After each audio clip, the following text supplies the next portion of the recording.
Good morning, dear students. How are you all today? Good. Well, today we'll be starting your next chapter, your chapter number 2, nutrition in animals and humans. So, what do you mean by nutrition? ये आपने in your first chapter you have learned about the nutrition. तो nutrition क्या था?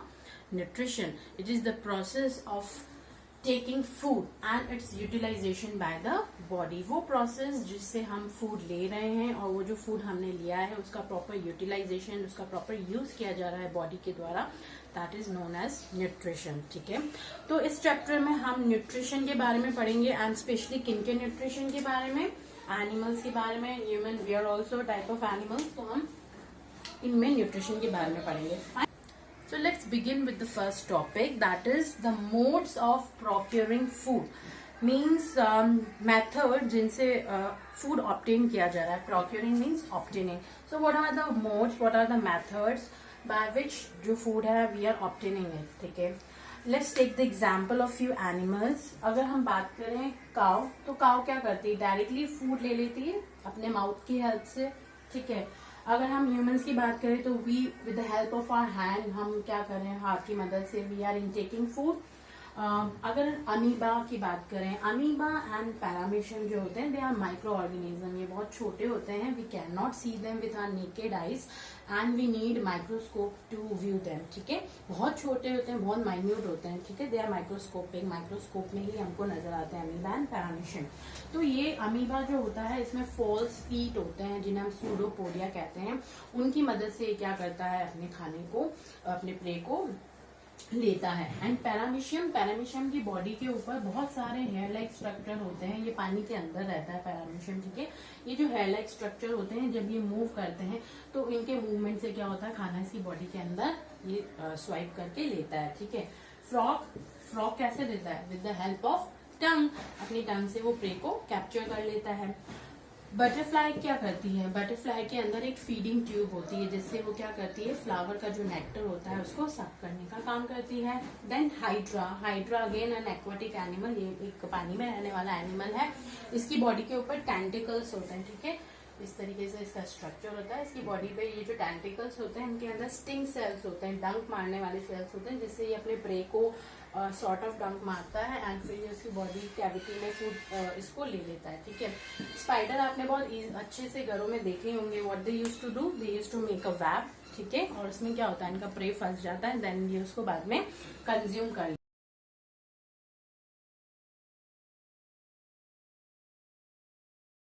लेते हैं।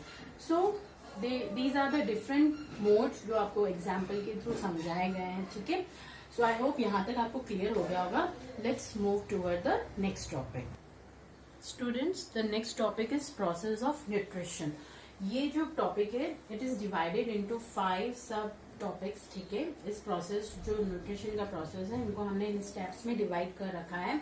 The 5 steps are ingestion, digestion, absorption, assimilation and digestion.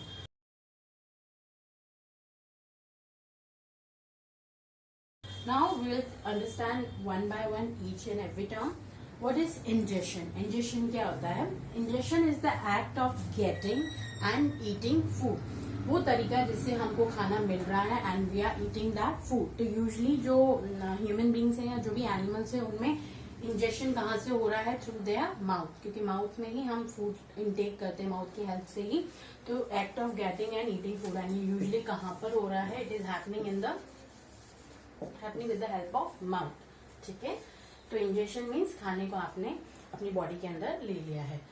Now comes the second step, digestion. Digestion क्या होता है, डाइजेशन वो प्रोसेस होता है जिसमें जो भी फूड हमने इनटेक किया है उसको हम क्या कर रहे हैं, ये जो कॉम्प्लेक्स फूड है इसको हम सिंपल फॉर्म में ब्रेक डाउन कर रहे हैं। ठीक है, तो ब्रेक डाउन करना फूड का सिंपल एंड सॉल्युबल फॉर्म में कहलाता है डाइजेशन। तो ये यूजुअली कहाँ होगा, डाइजेशन स्टार्ट हो जाता है हमारे माउथ में। जब हम खाने को च्यूइंग करते हैं तो हम क्या कर रहे हैं, उस खाने को ब्रेक डाउन कर रहे हैं सिंपल पीसेस के अंदर। ठीक है, एंड खाना बाद में माउथ से होता हुआ, इसोफेगस से होता हुआ कहाँ जाता है, हमारे स्टमक के अंदर जाता है। तो जो हमारे स्टमक के अंदर क्या होते हैं, बहुत सारे डाइजेस्टिव जूसेस होते हैं, वो क्या करते हैं, उस खाने को डाइजेस्ट करने का काम करते हैं। ठीक है, तो डाइजेशन जो है वो माउथ से स्टार्ट होता है, स्टमक तक रहता है, ठीक है। और इसमें क्या हो रहा है, खाने को सिंपल एंड सॉल्युबल फॉर्म में कन्वर्ट किया जा रहा है।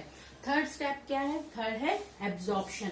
जो भी डाइजेस्टेड फूड है, जो स्टमक ने अपना काम पूरा कर लिया, उसने फूड को अच्छे से प्रॉपरली डाइजेस्ट कर लिया। अब ये जो डाइजेस्टेड फूड है, ये क्या होगा, जो ब्लड है, जो हमारी बॉडी के अंदर जो फ्लूइड है, जो ब्लड है, वो उस डाइजेस्टेड फूड को एब्जॉर्ब कर लेगा, ठीक है।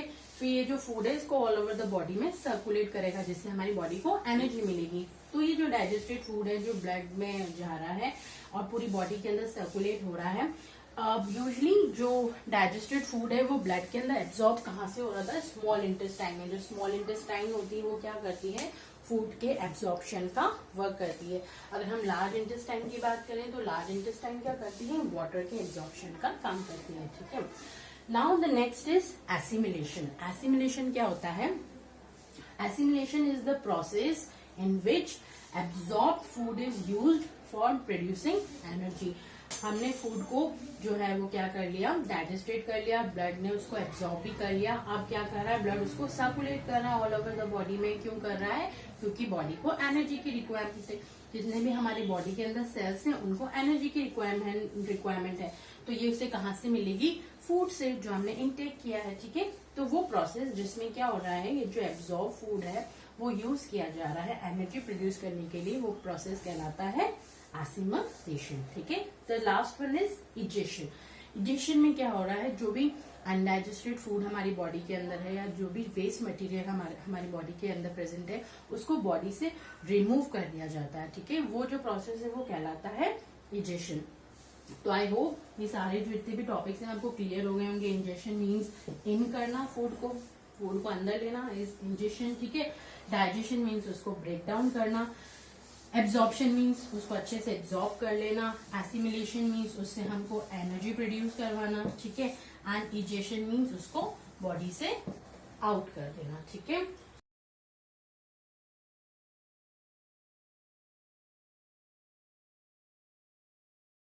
So now let's move toward your next topic. Then students, next topic is teeth in human beings, ठीक है। अगर हम टीथ की बात करें हमारे अंदर, ह्यूमन बींग्स के अंदर, तो टीथ जो होते हैं हमारे अंदर वो they grow twice in our life time. हमारे पूरे लाइफ साइकिल के अंदर, हमारे पूरे लाइफ टाइम में हमारे पास जो हमारी टीथ है वो ट्वाइस ग्रो करते हैं, ठीक है। सबसे पहले क्या होता है, जब हमारी एज लगभग 2 years की होती है, तब तक क्या होता है, लमसम 20 टीथ हमारे 20 टीथ जो है वो हमारे जॉ के अंदर आते हैं। और हम उन्हें किन नाम से बुलाते हैं, मिल्क टीथ, दूध के दांत, ठीक है। फिर ये क्या होते हैं, मिल्क टीथ क्या होते हैं, जैसे जैसे बच्चा बड़ा होता है ये गिरते जाते हैं, ठीक है। और और इनको कौन रिप्लेस कर देता है, परमानेंट टीथ, ठीक है। जो मिल्क टीथ है they are replace by the permanent teeth. Permanent teeth कब आते हैं, परमानेंट टीथ जो है वो अराउंड 12 years की एज में आ जाते हैं, ठीक है। एंड कितने होते हैं, दे आर 32 टीथ, ठीक है। तो देखा आपने 2 बार हमारे जो लाइफ साइकिल है उसमें हमने देखा कि जो हमारे टीथ है वो 2 बार ग्रो किए। एक तो हमारे 2 years की एज के अराउंड आते हैं और दूसरा हमारे 12 years की एज के अराउंड, ठीक है। अगर हम इन टीथ को क्लासिफाई करें, इनके बारे में हम समझें, तो ये 4 टाइप्स के होते हैं, ठीक है। Incisors, canines, premolars and molars, ठीक है। अगर ईच जॉ की बात करें, ठीक है, अपर जॉ एंड लोअर जॉ, अगर हम अपर जॉ और लोअर जॉ दोनों की बात करें तो अपर जॉ के अंदर कितने टीथ होते हैं, 16, एंड लोअर जॉ के अंदर कितने टीथ होते हैं, 16, ठीक है। ये जो टीथ है अगर इनका हम अरेंजमेंट समझें कि हमारे जॉ में ये किस तरीके से अरेंज्ड है, तो लाइक हम सिर्फ अभी बात कर रहे हैं अपर जॉ की, ठीक है। This is your upper jaw. Upper jaw में अगर हम बात करें तो सबसे पहले हमने बात करी है इंसीजर्स की। तो ये आपके यहाँ पर इस जगह पर जो सेंटर में जो आपके 4 टीथ होंगे, that will be your 1, 2, 3 and 4, these are incisors, ठीक है। आगे के जो फ्रंट के आपके 4 टीथ हैं दे आर इंसीजर्स, ठीक है। And what is their function, incisor क्या रोल प्ले कर रहे हैं, ठीक है।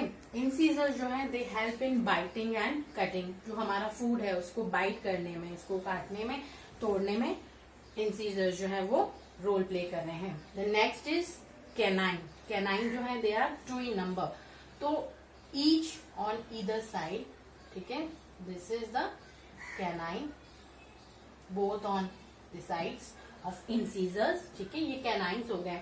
कैनाइन्स जो होते हैं दे हेल्पिंग टियरिंग, ठीक है, फाड़ने के काम में आते हैं। तो जो जितने भी हम कार्निवोर्स देखते हैं, जितने भी हम फ्लैश ईटिंग एनिमल्स देखते हैं, उनमें क्या होते हैं, जो कैनाइन्स होते हैं ये आर हाईली डेवलप, क्योंकि ये बहुत काम में आते हैं, उनको फ्लैश को टीयर आउट करना होता है, तो उनमें ये बहुत अच्छे से डेवलप होते हैं, ठीक है। तो ये दोनों साइड के हो गए canines. Now comes the premolars. इनके बाद जो होंगे वो कौन से होंगे, प्रीमोलर्स होंगे। तो मैं इसको स्ट्रक्चरली डिफरेंट बना देती हूँ ताकि आपको समझ में आ जाए देखने में, ठीक है।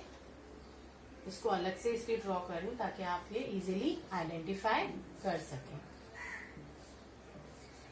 कैनाइन्स के बाद दोनों साइड जो दो दो टीथ हैं दे आर प्रीमोलर्स। प्रीमोलर्स का फंक्शन अगर देखें तो क्या होता है, premolars they helping chewing and grinding, चबाने में एंड ग्राइंड करने में, पीसने में खाने को जो हमारे प्रीमोलर्स हैं वो काम में आते हैं। They are 4 in number. Next come the molars. Molars जो है they are 6 in numbers. Premolars के बाद मोलर्स, तो they are 6 in number, so 3 on each side, ठीक है। They are molars, they are premolars, this is canine and these are incisor. Molars का function भी same है, they helping chewing and grinding of the food. अब ये हमने ऊपर वाला जॉ देखा था, the same will be your lower jaw, ठीक है। अगर हम इनको काउंट कर रहे हैं कि ये incisors, canines, premolars, molars कितने हो रहे हैं, तो ये 16 हो रहे हैं। अगर हम अपर और लोअर जॉ दोनों की बात करेंगे तो क्या होगा, ये डबल हो जाएंगे। 4 है तो ये अपर जॉ में 4 है, लोअर जॉ में भी 4 है, तो टोटल विल बी 8। ये 4 हो जाएंगे, दिस विल अगेन 8 एंड इसका डबल हो गया 12, तो टोटल 32 टीथ। तो जो हमारे माउथ के अंदर जो 32 टीथ होते हैं उसका टोटल इस तरीके से आ गया। तो लोअर एंड अपर जॉ जो है उनमें जो पोजीशन है, जो स्ट्रक्चर है, that will B same.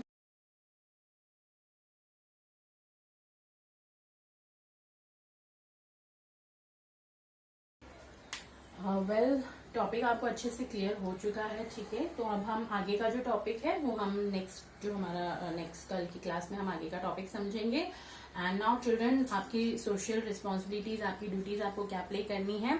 Well you have to be at home, you have to be safe, you have to maintain social distancing, you have to wash your hand with soap for 20 seconds at least, ठीक है। eat healthy and balanced diet and drink lots of water and be at home, be safe, be healthy and maintain social distancing. Thank you.